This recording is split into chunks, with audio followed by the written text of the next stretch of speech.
Hello everybody, welcome to B&B. No, you started wrong. You're gonna start with, hey guys, hope y'all doing awesome. Yeah. Okay, alright. Hey guys, hope y'all doing awesome. Welcome to B&B lesson number 5. We're outside today because we're at Brayden's house and we don't have a very good spot to do it in there. But that's nice. The topic of today is evangelism and I guess really what it is and misconceptions about it, things like that. So I'll start off.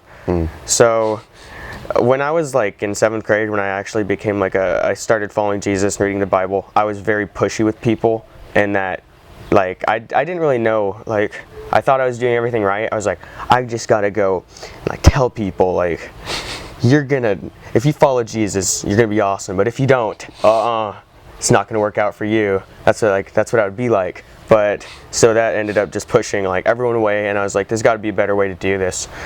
And so yeah, what do you think about like I actually did something very similar in 2nd grade. I asked someone like, are you a Christian? And they were like, no. And I was like, oh, well, you're going to hell.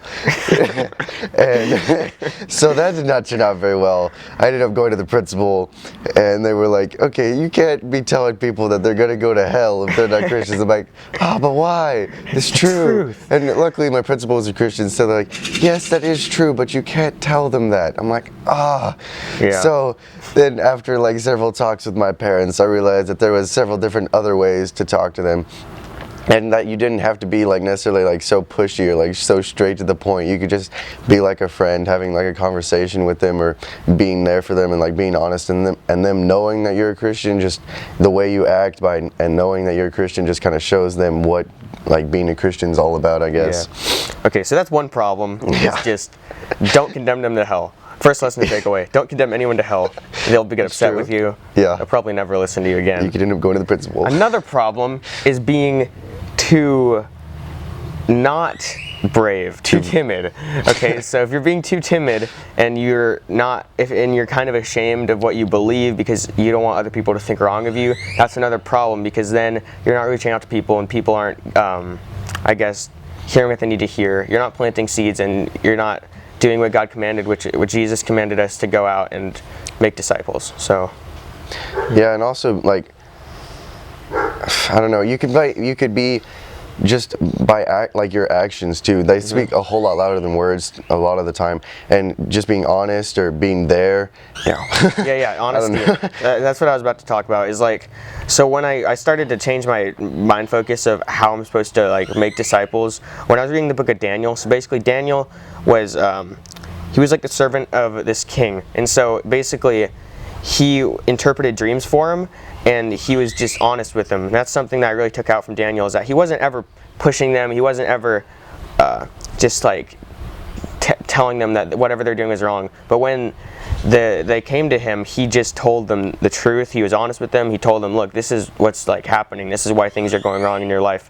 That's kind of how I've started to shift my focus, is just when people ask me about things like, I'm not even wearing it right now. I have a ring that I wear, like it's like a Christian manhood ring my dad got me a couple years ago. People ask me what that is, and I'm like, well, it's basically like, it's kind of like just a purity ring for me, a ring that I wear, kind of just helping me be a man of God. Like it helps me remember that, and so that really starts conversation. So just doing things like that, just being honest with them, not just like, do you know about Jesus? Things like that. You can just really just be truthful about what you believe. Yeah, and I also have like a lot of t-shirts, and I know you have a lot of t-shirts, and we both have the same bracelet, and I also have a ring, but we're not wearing any of this stuff, which isn't very good. Right now, well, you're wearing a church shirt, so that's kind of good. Yeah.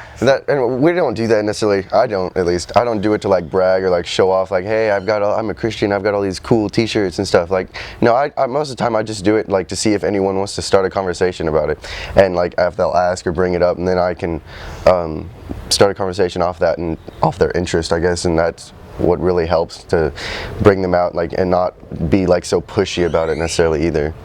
Yeah.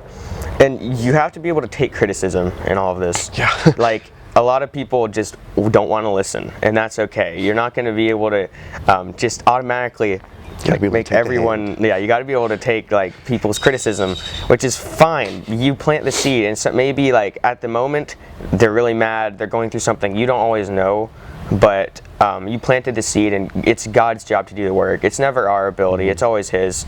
So whenever you're doing something, don't get arrogant about talking and like being able to reach out to someone and like make an impact in someone's life, because that is God's power, it's not yours. So God's using you for His own good, so let Him do that. And yeah, also something to keep in mind is you don't always have to be the one to necessarily bring them like all the way to Christ. Like it's a journey. Like you could be the beginning, you could be the end, you could be somewhere in the middle. You don't have to. You're not almost never. You'll be the whole thing. Yeah. But start planting the seed is also a big important thing, and all of it's really important. And God's going to show you what He wants you to do necessarily, and if it's in someone's life or planting a seed or just talking to someone, like saying hello and being nice, that could maybe change someone's life, and you might not know it, but God knows, and that's all part of the plan, I think. Yeah, that's a great point, is that people are at different journeys, and you're going to see them at different stages in their life. You could be the planter, you could be helping them develop in their relationship, but the important part is just being real and being genuine about your faith, and so that'll spark conversation and make people curious too. So yeah, so the things to remember: don't be pushy, don't be timid, and don't be too shy about it either. Yeah. And like also just be, like you said, be genuine and be true with them, and just act like a Christian should, and they'll notice that, and they'll most likely they'll want to start a conversation, or they'll just be curious, and then you can walk with them through that. Yeah, just like live with your actions, like live your actions out faithfully to God, and that'll just be just an example for other people. If you claim you're Christian but you're not living like one, that's just a false like testament of what God really wants and what Christianity really is. And so I think that's a really big deception to people, is they're like, well, I guess if they're Christian and they're doing all these things, I guess Christianity doesn't really matter, I don't need it. But if you're actually pursuing Jesus and your life is different, then they'll realize that there's something different about this. Exactly. Yeah, so evangelism. Evangelism. Hope you liked the video. We'll see you next week. Sorry it's up late. It's up late. Yeah. We filmed late, but yep. We'll see you later. Thanks for watching that video. Hope you guys enjoyed it. We sure do enjoy doing all these videos, but we'll have our next lesson. Hopefully it'll be up on time next week. Don't worry about that. And the vlog will be up in tomorrow. Yeah, that makes sense. Yeah. Tomorrow. And it's probably going to be really short. But anyway, thanks for watching, and we'll see you next time.